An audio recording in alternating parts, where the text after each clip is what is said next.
Nous démarrons ce matin une nouvelle série de prédications qui nous conduira jusqu'à fin juin, Dieu voulant, et qui reprend la suite du livre de la Genèse que nous avons laissé il y a déjà 2 ans. En effet, nous avons parcouru ensemble, il y a 2 ans, la vie d'Abraham, à qui Dieu a donné la promesse d'une nation et d'une descendance qui sera une bénédiction pour toutes les nations. Et malgré cette promesse, la foi d'Abraham et de Sarah vont être longuement éprouvées avant de voir ne serait-ce que le début de l'accomplissement de la promesse.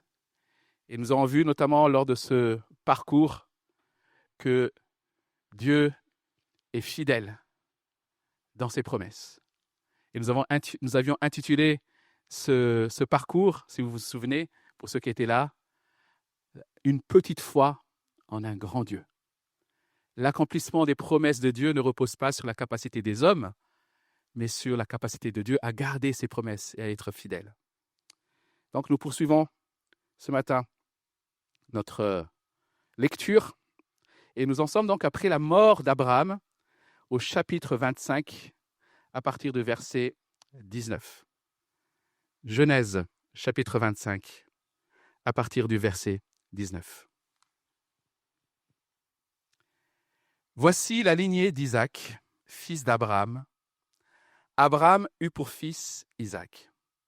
Isaac était âgé de 40 ans quand il prit pour femme Rebecca, qui était la fille de Bethuel, l'araméen de Padam Aram, et la sœur de Laban, l'araméen.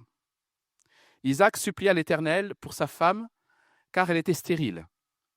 Et l'Éternel l'exauça. Sa femme Rebecca tomba enceinte.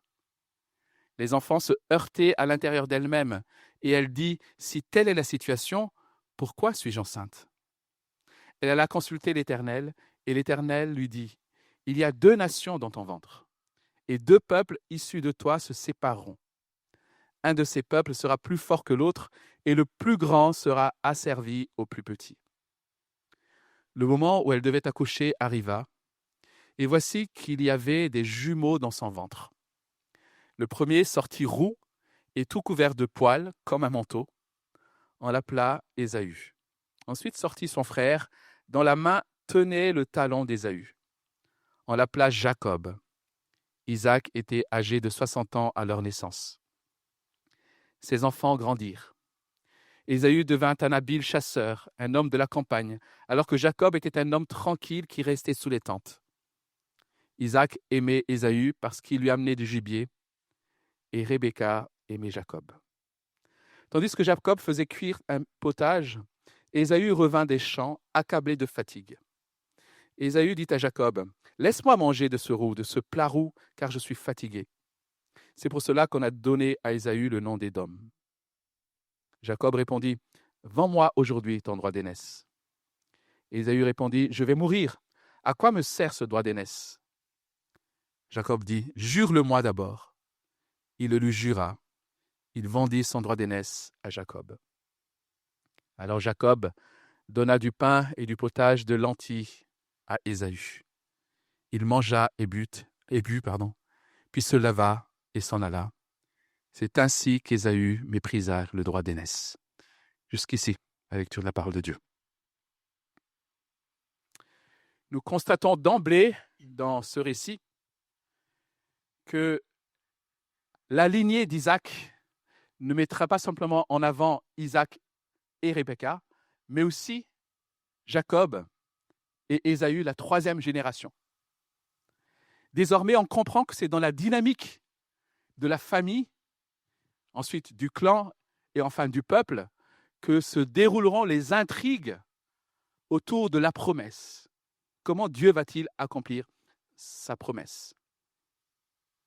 On comprend que ce qui va peut-être mettre en danger l'accomplissement de la promesse, ce ne sont plus les circonstances extérieures qu'on a pu le voir avec Abraham, mais ce sont les relations dans la famille elle-même. Et c'est pour cela que nous avons voulu intituler cette série, même si nous n'avons pas le visuel ce matin, nous avons voulu intituler cette série Une famille imparfaite au cœur d'un plan parfait. Une famille imparfaite au cœur d'un plan parfait.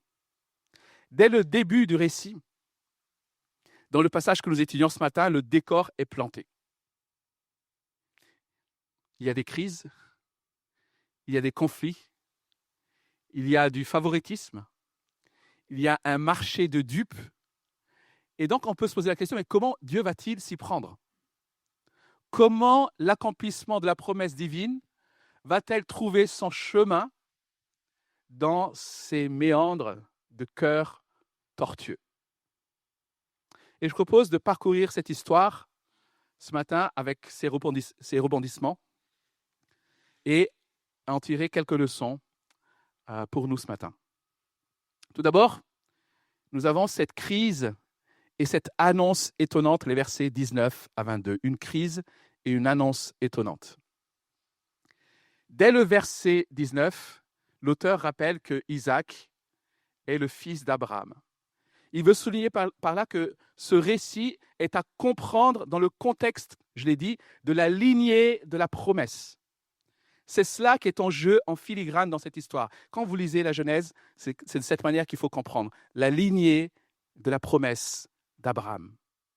C'est celle-là qui est en jeu. Et d'entrée, cette lignée va faire face à une crise. Rebecca, la femme d'Isaac, celle qui devait assurer la poursuite de la promesse, est stérile. Verset 21. Et là, ceux qui ont suivi le récit d'Abraham se disent encore, rebelote. Cette stérilité rappelle en effet celle de Sarah, la mère d'Isaac, et elle préfigure celle de Rachel, qui va arriver aussi, génération suivante. Et on retrouve ici un schéma qu'on avait déjà relevé dans le parcours avec Abraham, où on avait vu que Dieu veut montrer de façon évidente que l'accomplissement de la promesse ne dépend pas de la force ou de la capacité des hommes qui l'utilisent, mais de la souveraineté et de sa puissance. C'est lui qui dirige, c'est lui qui garde sa promesse. Et face à cette crise, Isaac se tourne vers Dieu. Il va intercéder pour sa femme. Et le verbe supplier que nous trouvons ici suggère une prière d'une intensité particulière. Alors le verset qui parle de cette crise est assez court. Je ne sais pas si vous avez remarqué. Dans Abraham, finalement, la stérilité de Sarah, c'est toute l'intrigue quasiment. Ça va durer longtemps. Mais ici, c'est tout court. Un verset, Rebecca est stérile, Isaac prie et Dieu répond. On a l'impression du coup que la crise n'est pas très importante. Mais en réalité, cette crise a duré longtemps. Parce que regardez, au verset 20, nous lisons qu'Isaac avait 40 ans quand il s'est marié, quand il a pris pour femme Rebecca. Et le verset 26 nous dit qu'il en avait 60 à la naissance des enfants. Donc il s'est passé 20 ans entre le mariage et la naissance des enfants. Donc pendant 20 ans, Isaac a supplié Dieu en faveur de Rebecca. Ce n'est pas rien. On pourrait croire en lisant les récits de la Genèse qu'Isaac finalement n'a pas beaucoup d'importance. Si on compare à Abraham ou même à Jacob et Joseph, les récits qui parlent de la vie d'Isaac, c'est 3 chapitres. Et on pourrait croire que ça n'a pas d'importance. Et pourtant, Isaac est un héros de la foi qui apparaît dans le chapitre 11, vous savez ce qu'on appelle le Panthéon de la foi, le chapitre 11 de la lettre aux Hébreux, où son nom est cité 4 fois. Donc Isaac, même si ce qu'il a vécu n'est pas beaucoup rapporté, est un homme de foi, clairement. Cela nous démontre aussi que le fait de recevoir les promesses, les amis, le fait d'avoir foi dans les promesses ne nous laisse pas passifs. Au contraire, parce que la parole de Dieu est vraie, alors cette parole devient la base, le fondement sur lequel Isaac va plaider en faveur de sa femme. On comprend pourquoi, encore une fois, Isaac est un homme de foi. Alors, finalement, Dieu exauce Isaac et Rebecca tombe enceinte. Et là, on se dit, ça y est, finalement, ça va. Une crise, une prière, un exaucement, C'est bon. Je ne sais pas si ça vous arrive parfois, lorsque vous êtes empêtré dans un problème ou même dans une grande épreuve, de vous dire, si seulement ce problème était résolu, ma vie irait mieux. Ou peut-être vous avez même prié dans ce sens-là. J'ai cette épreuve dans ma vie, Seigneur. Mais si seulement tu pouvais me délivrer de cette épreuve, alors tout irait mieux. Mais ce n'est pas le schéma que nous trouvons dans ces récits, et ce n'est pas même le schéma classique de la vie chrétienne. L'arrivée d'Isaac, après des années de stérilité de sa mère, Sarah,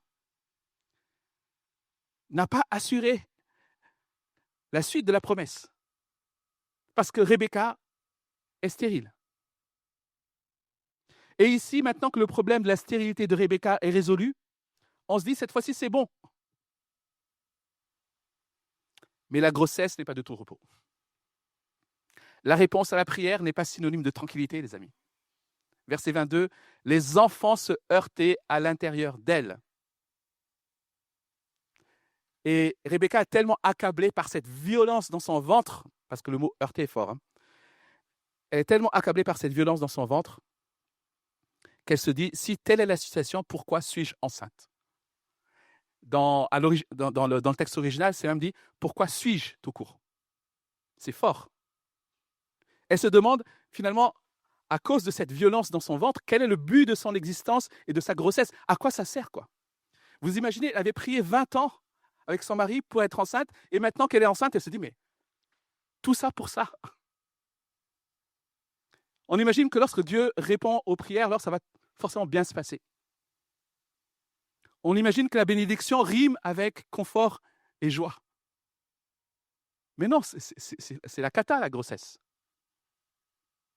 Et dans sa détresse, Rebecca va se tourner à nouveau vers Dieu. Et Dieu va lui répondre par cette prophétie au sujet de ses enfants. Déjà, premièrement, surprise, Rebecca, ce sont des jumeaux. Voilà, souvenons-nous qu'il n'avait pas cette connaissance à cette époque, avant en tout cas. Ce sont des jumeaux, mais comment te dire, ils ne seront pas très unis. C'est peu de le dire. Ils vont avoir deux trajectoires différentes et ils vont former deux peuples séparés. Déjà, c'est une annonce un peu choc. Puis arrive la grande surprise. Un de ces peuples sera plus fort que l'autre. Ben, oui, normal, on pense que ce sera l'aîné. Et le plus grand sera asservi au plus petit. Il y a donc une asymétrie de force entre ces deux frères, entre ces deux peuples, une domination de l'un sur l'autre. Mais ce qui est choquant, c'est que c'est le plus jeune qui va asservir l'aîné. Il faut bien comprendre, chers amis, qu'à cette époque ancienne, le droit d'aînesse garantissait à l'aîné à la fois l'autorité sur la famille, mais aussi une double part de l'héritage. En fait, c'était un immense privilège. C'est l'aîné qui assurait la lignée. C'est lui qui avait l'autorité sur la génération suivante. Et Dieu annonce que ce sera le plus jeune. Et comprenons bien, Dieu ne fait pas ici que prédire l'avenir, dont il ne serait pas acteur. C'est bien lui qui a voulu que ce soit de cette manière que les choses se déroulent. L'apôtre Paul, dans Romains 9, versets 11-12, commente justement cet épisode en insistant sur ce choix souverain de Dieu. Il ne fait pas que dire « Ah, voilà comment ça va se passer, au fait, je t'annonce juste l'avenir ». Non, c'est lui qui décide ce déroulement. Romains 9, versets 11-12, les enfants, il parle de Jacob et Ésaü, les enfants n'étaient pas encore nés et n'avaient donc fait ni bien ni mal, afin que le plan de Dieu subsiste conformément à son choix,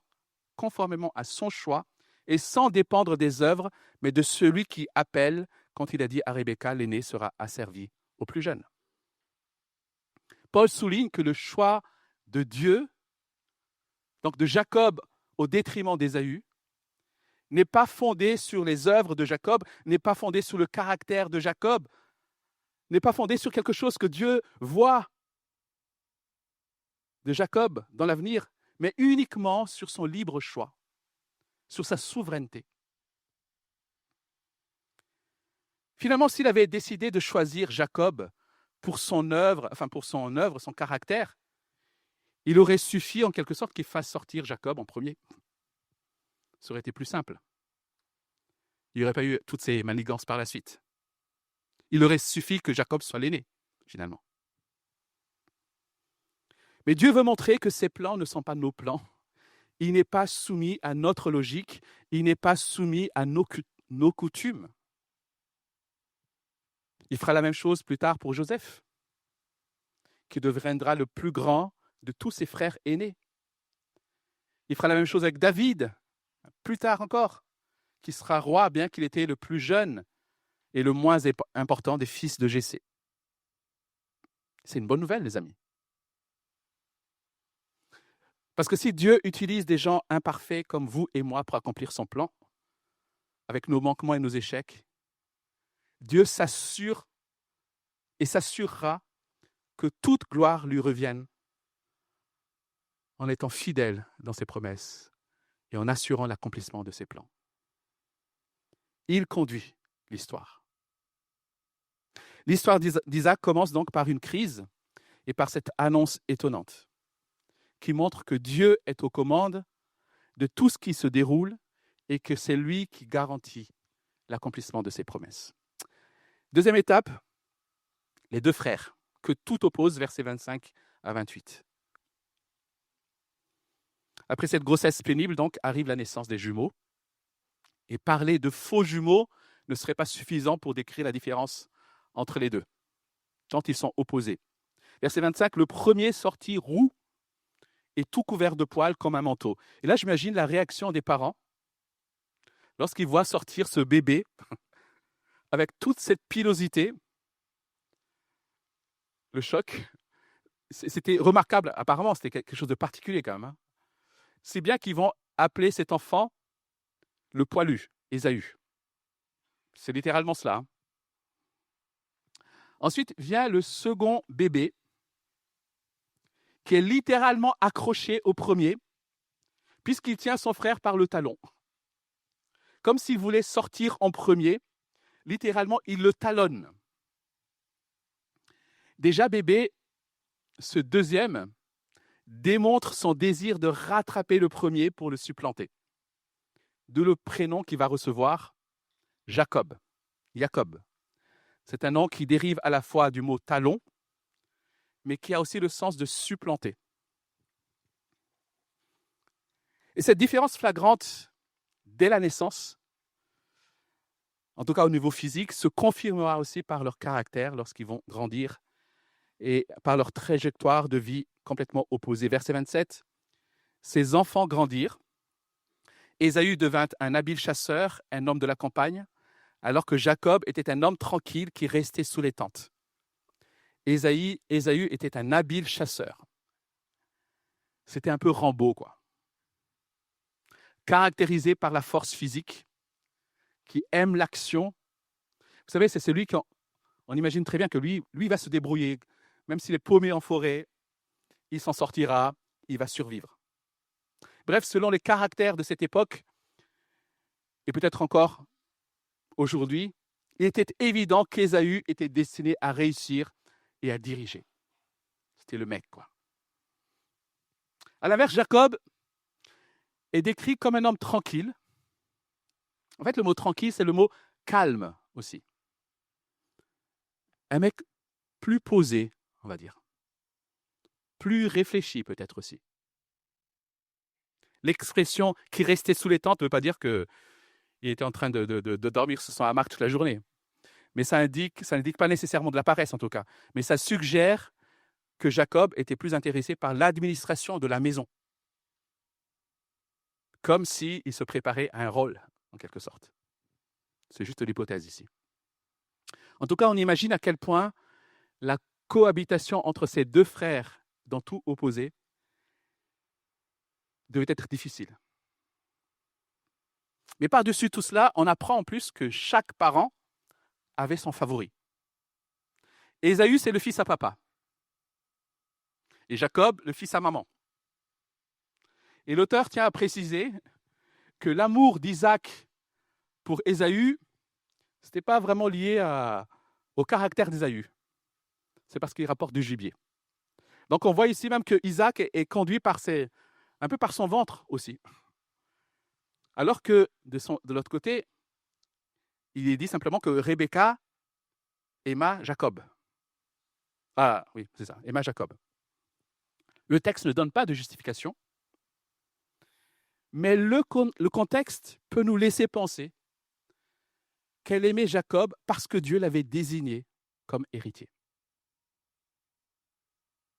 En tout cas, ces différences de caractère, cette dissension parentale, on va dire, on voit que dans la famille, ça part en vrille, quoi. Tout cela prépare le terrain pour des conflits, des tromperies qui vont déchirer cette famille dans les chapitres suivants. Et là encore, lorsqu'on considère les relations compliquées dans cette famille, lorsqu'on considère ces conflits, ce favoritisme, on se dit que la promesse est mal en point. Et humainement parlant, c'est en effet le cas. Et arrive enfin, versets 29 à 34, le point de bascule. Une fois que le décor est planté, une fois que la présentation de chaque protagoniste est faite, arrive l'incident qui va faire basculer l'histoire. Tandis que Jacob faisait cuire un potage, Ésaü revint des champs, accablé de fatigue. Ésaü dit à Jacob, « Laisse-moi manger de ce plat roux, car je suis fatigué. » On voit donc ici un homme qui, à cause de sa fatigue, dans sa grande fatigue, peut-être parce qu'il avait parcouru la campagne toute la journée, ne pense qu'à une chose, manger. Ésaü est tellement dominé par ses sens qu'il appelle le plat par sa couleur. Donne-moi ce roux, ce truc-là. Et c'est de là, précise l'auteur, que vient le nom du peuple qui sera issu de lui, Édom, qui signifie roux. Alors, je fais une petite parenthèse ici. L'auteur qui a écrit ce livre, qu'on croit être Moïse, l'a écrit pour les gens de son temps, qui, eux, connaissaient le peuple d'Édom. Et donc, ce récit leur permet de savoir d'où est issu ce peuple qu'ils avaient en face d'eux. On ne sait pas si Jacob avait prévu ce scénario.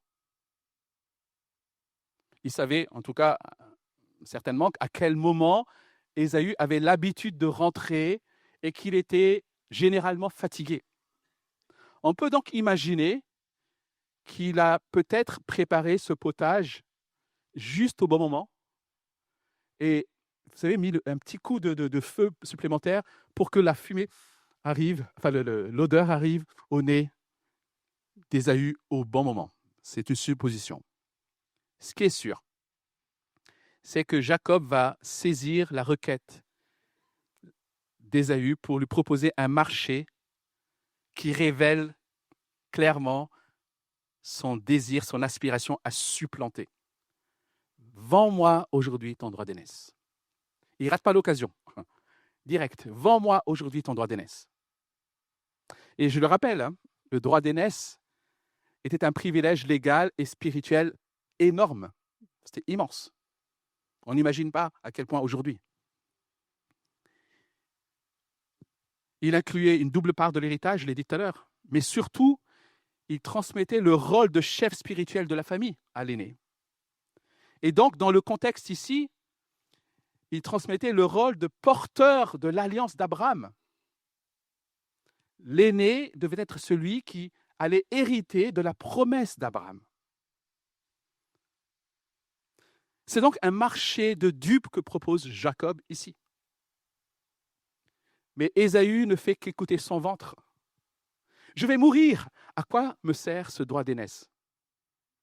Quelle exagération. Il est tellement obsédé par la nourriture qui est devant lui qu'il a l'impression que sans cela, il va mourir. Enfin, il est quand même dans une maison de riches. Hein. Jacob était quand même Isaac avait pas mal de ressources, hein, de bêtes, des serviteurs. Je vais mourir, franchement. Il a perdu complètement le sens de la réalité. À ce moment-là, à cet instant-là, manger était pour lui la seule chose qui compte. C'était une question de survie. Et le verset final de cette section décrit l'issue de ce marché. Alors Jacob donna à Ésaü du pain et de la soupe de lentilles. Il mangea et but, puis il se leva et s'en alla. Le narrateur utilise une succession rapide d'actions comme pour souligner le côté désinvolte d'Ésaü. Il vient de jurer qu'il allait transmettre son droit d'aînesse. Et là, il prend la soupe, paf, et il s'en va. Une attitude à la fois de précipitation et d'indifférence. Il a satisfait son appétit. Il quitte la scène sans regret, sans réfléchir à ce qui vient de se passer. D'où la conclusion sans appel. C'est ainsi qu'Ésaü méprisa son droit d'aînesse. Le mot mépriser qui est utilisé ici est très fort. Il a considéré ce droit d'aînesse comme sans aucune valeur. Nous n'en sommes ici qu'au point de bascule de l'histoire de ces jumeaux. Et dans 2 semaines, nous verrons la suite et le dénouement de ce marché. Mais je propose de conclure par réfléchir à ce que cela nous dit à nous aujourd'hui. Ce récit nous rappelle, chers amis, que la foi dans les promesses divines, je l'ai dit, ne nous laisse pas passifs. La foi dans les promesses divines ne nous laisse pas passifs. Au contraire, la foi dans ces promesses est le fondement de nos prières. La foi dans ces promesses nous remplit d'espérance. Et la foi dans ces promesses oriente nos cœurs et nos vies vers des réalités qui ne sont pas encore visibles. La foi dans les promesses divines change l'orientation de nos cœurs et nous met en prière en attendant l'accomplissement de ces promesses. Elle ne nous reste pas passives. Ce récit met en effet en lumière non seulement 2 caractères opposés, mais surtout 2 orientations de vie radicalement opposées. D'un côté, on a une vision à court terme, et de l'autre côté, nous avons une vision à long terme. Nous l'avons vu, Ésaü est animé par son ventre. Il est animé, il est conduit par ses propres désirs, par son besoin ressenti immédiat. Tout ce qui compte pour lui, c'est le maintenant. C'est le visible. C'est la satisfaction de ses pulsions. C'est le plaisir sensuel et ce, quelles que soient les conséquences potentielles. Voilà comment Ésaü raisonnait, comment il vivait. À ses yeux, finalement, le droit d'aînesse était quelque chose d'assez abstrait, quelque chose de lointain, alors que le potage était une réalité immédiate. À quoi ça sert d'espérer quelque chose un peu flou, alors que là, j'ai du potage, des lentilles. Quelle idée en plus, si c'était encore du steak, mais bref. N'oublions pas, chers amis, que l'enjeu n'est pas uniquement l'héritage matériel, mais c'est aussi l'héritage de la promesse divine. Être dans la lignée de la promesse divine. Et en choisissant de satisfaire ses appétits physiques, il a montré qu'il n'avait que peu d'intérêt, voire pas d'intérêt, et donc pas de foi dans les promesses futures de Dieu. Ésaü n'est pas simplement en train de faire une mauvaise affaire ici, en acceptant ce marché. Ésaü a commis un péché spirituel grave, puisqu'il a traité les promesses sacrées de l'alliance de Dieu comme si elles n'avaient aucune valeur par rapport à ce potage. Et c'est très grave. C'est mépriser son droit d'aînesse, c'est mépriser ultimement Dieu. et ses promesses. L'auteur de la lettre aux Hébreux va faire en effet référence à cet épisode pour avertir ses lecteurs de ne pas échanger les bénédictions spirituelles reçues par grâce en Jésus-Christ pour des plaisirs éphémères. Hébreux chapitre 12, verset 16. Veillez à ce qu'aucun de vous ne fasse preuve d'immoralité sexuelle ou ne se montre profanateur comme Ésaü, qui pour un seul repas a vendu son droit d'aînesse. L'auteur de l'Épître aux Hébreux dit que Ésaü est un profanateur. Il a méprisé quelque chose de sacré. Ne soyons pas comme lui, les amis. Ne soyons pas comme lui en méprisant toutes les bénédictions spirituelles que Dieu a déversées sur ceux qui ont mis leur foi en Jésus-Christ. Nous sommes bénis de toute bénédiction spirituelle.